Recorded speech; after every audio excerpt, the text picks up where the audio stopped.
Hi guys, it's Dylan from Bijou Diamond Jewellery in London with another watch video, and today we're going to take a look at the new releases from Basel 2019.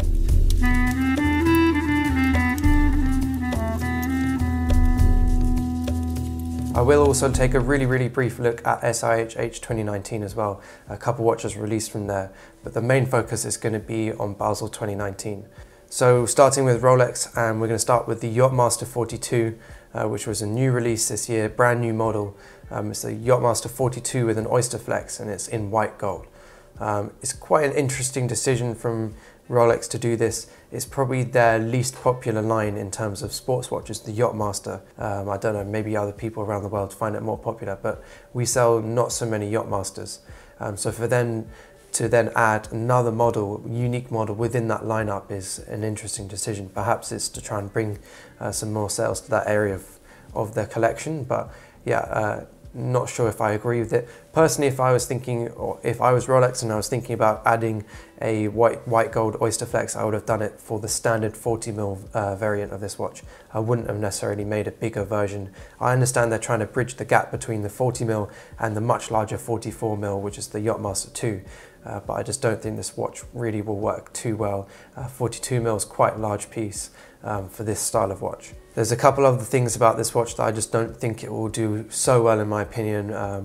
One of them really also, other than the size, is the fact that it is extremely expensive for what it is. Let's see how it goes, but personally I don't think this will be doing too well. Next is the Sea Dweller from Rolex. It's the 43mm Sea Dweller, so not the deep seas, just the standard Sea Dweller.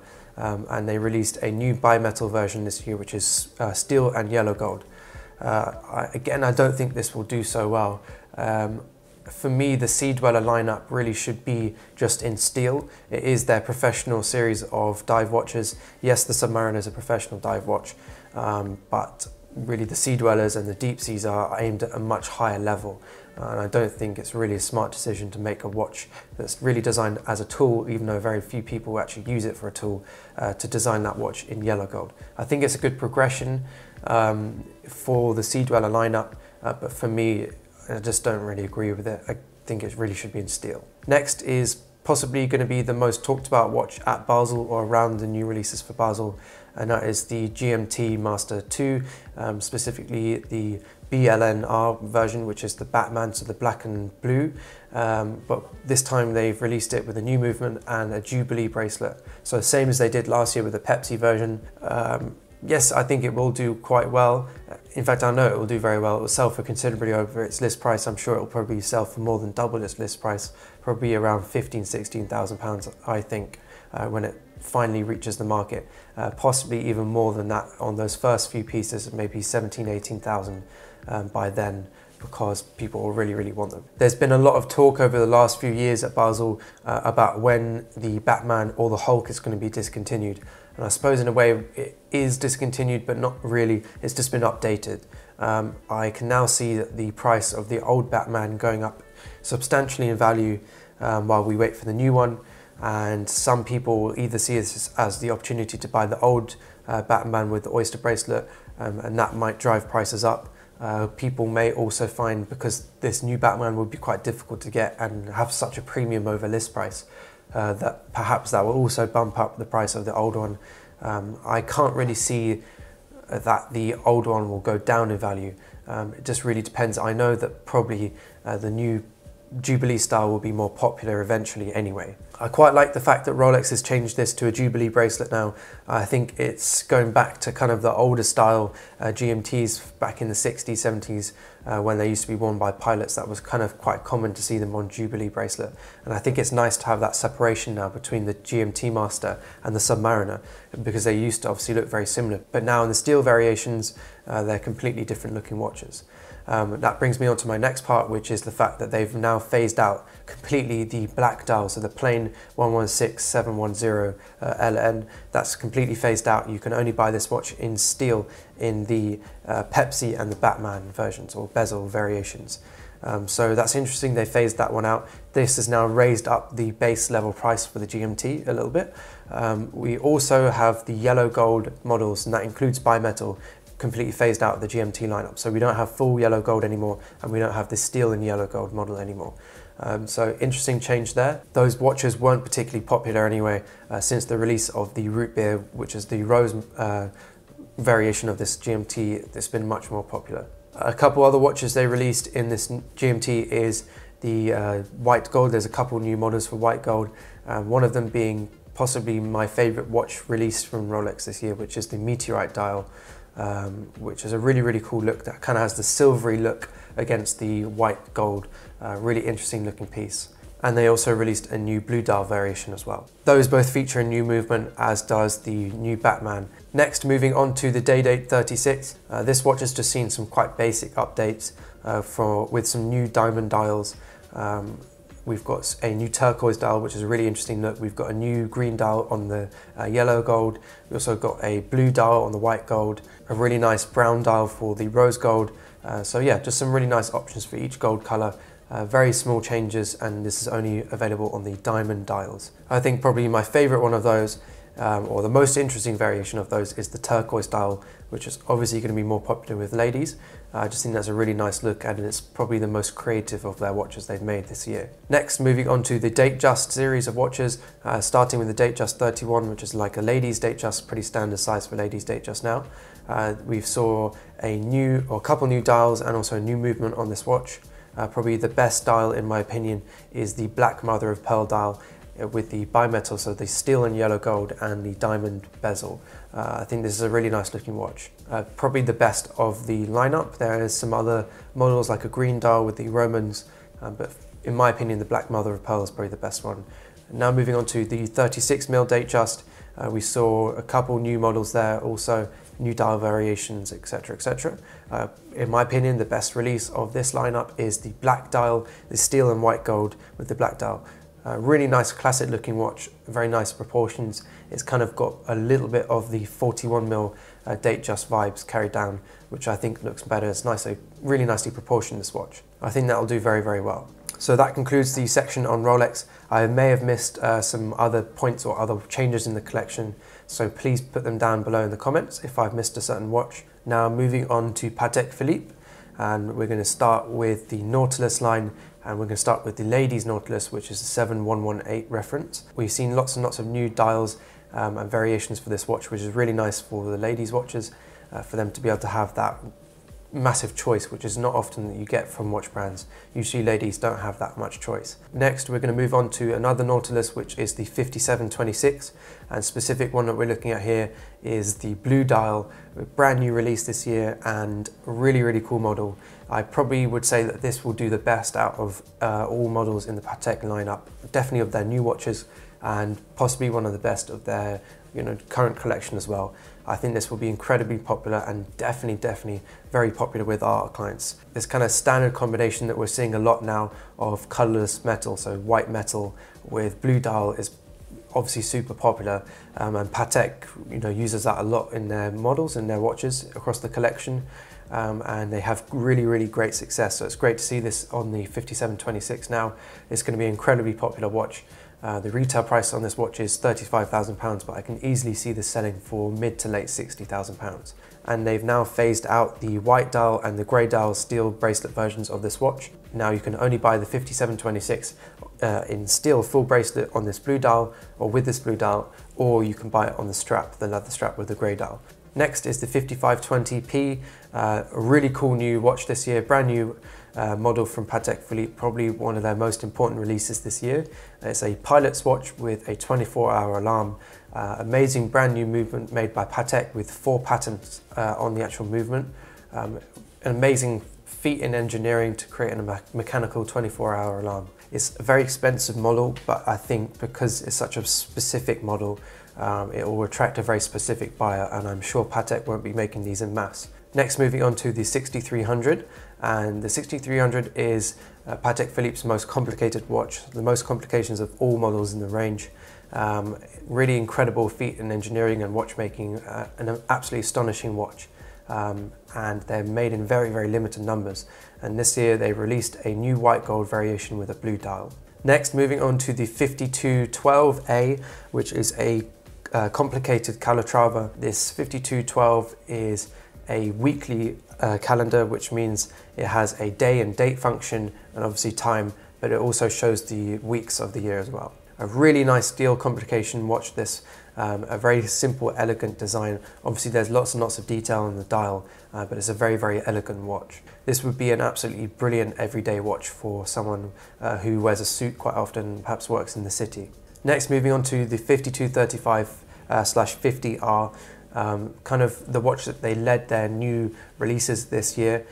It is a brand new model, which is a regulated dial, and it's a annual calendar also. Regulated dials or regulated style of displaying different complications on the watch. Basically, it's like a deconstructed version of displaying all the information on the dial. So they remove all the seconds, the hours, the minutes, the date, etc. It's all separated out into different areas of the dial. So at 12 o'clock we've got our hours, 6 o'clock we've got our seconds, and also our date. And also at the top of the watch we've got our day and month apertures, and around the edge of the dial and the main central hand that we have, that's our minutes. So everything is completely split up and spread across the dial. Personally, I find it quite difficult to decipher what's going on in the dial. It's not a very obvious way of telling the time. I'm sure you'd get used to it probably if you own the watch, but I don't think it'll be particularly popular with our clients, as it's just a little bit difficult to read. A really nice combination though with the slate and the rose gold. Next is the 5905R. We've got a brand new brown dial for this watch on rose gold. Really nice combination with the black strap. This is a really beautiful watch. It combines an annual calendar and a flyback chronograph.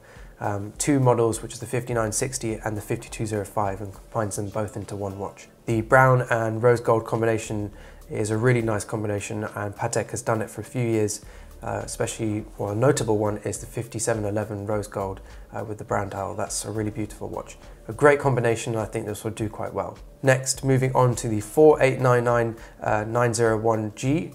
That is possibly it's a new ladies watch from Patek. I think it's possibly one of the best ladies watches released this year at Basel, and actually the whole year in terms of watch releases. A very, very unique watch. I think it's a beautiful color combination. I can see this watch doing incredibly well all around the world in all sorts of different markets, but especially in Asia. I think this will do brilliantly in Asia. Next, moving on to the 5168G, which is the new jumbo aquanaut in a new dial and strap combination, which is in khaki green. Last year we saw, in 2018 Basel, we saw a blue dial. They're both in white gold, and they're both, well, the actual model, the jumbo aquanaut, was released last year. It's a 42mm, just over 42mm case size. It's a bit bigger than the standard aquanaut. It's quite expensive as well, as it's in white gold, and it also does sell for over list price. So pretty expensive sports watch from Patek Philippe. It'll probably do pretty well, and it probably will sell over list price. They don't make them generally, well, they didn't make the blue one in very big numbers. It's quite a difficult watch to find. So yeah, I can see this one doing pretty well. Personally, I don't like the jumbo aquanaut. I think it's too big. I personally prefer the smaller standard size. And also the fact that the aquanaut is in white gold is not so useful. You kind of really want that watch being in steel, because it's meant to be for more sort of everyday wear, especially as the fact it's on a rubber strap. And next we've got the 5172G, which is actually replacing the 5170 that Patek has had out for a number of years now. So this is a big change in the lineup, and I'm very, very sad about this change, because I absolutely love the 5170 from Patek. I think it's a beautiful, beautiful watch. I love the platinum variation with the blue dial, with the diamond baguettes. I think that's an absolutely stunning watch. I also just love all the different variations of this model. I think it's an absolutely beautiful model. So simple. One of my favorite things about this is it's obviously a manual watch, but it's also incredibly elegant. It's a sports complication, a chronograph, but it's a very elegant, classic looking timepiece. And I think it's slightly ruined this year with the 5172. I don't like the new design as much as I do the old one. I don't think it's quite as elegant.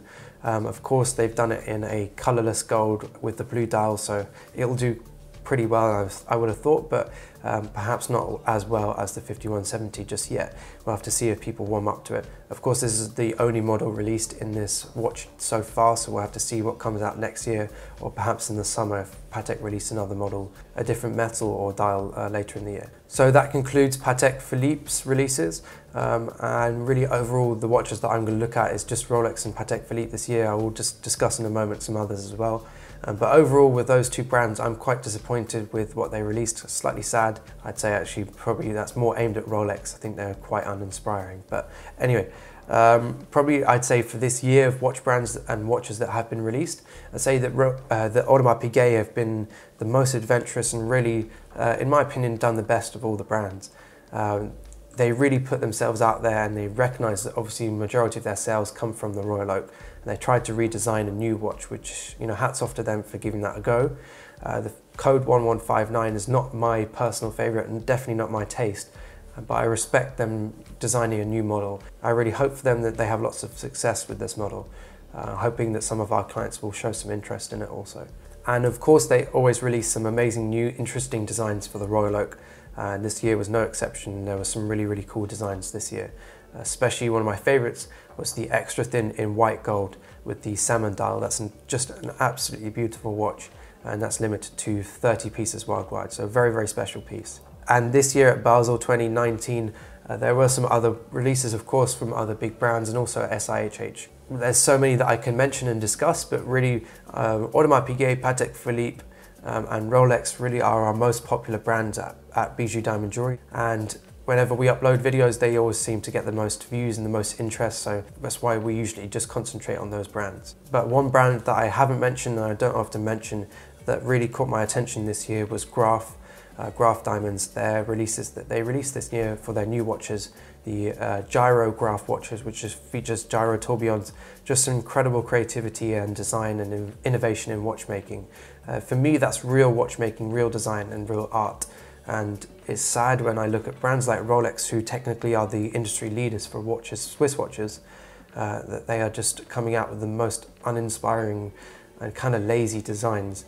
I'm really hoping that either people really enjoy these designs or next year that we get something slightly more interesting. Thanks guys for watching, and again, please comment in the comments if I missed out some important watches. I'm sure I have. I'm just filming this today, the day of a release, so you know, I can't look through everything at once. I want to try and get a video out to you guys as soon as possible. And as always, if you're interested in any of the pieces mentioned in this video, then don't hesitate to contact us. Our details are in the description and also at the end of this video. It'd be a pleasure to call those watches into stock for you when they eventually arrive to market.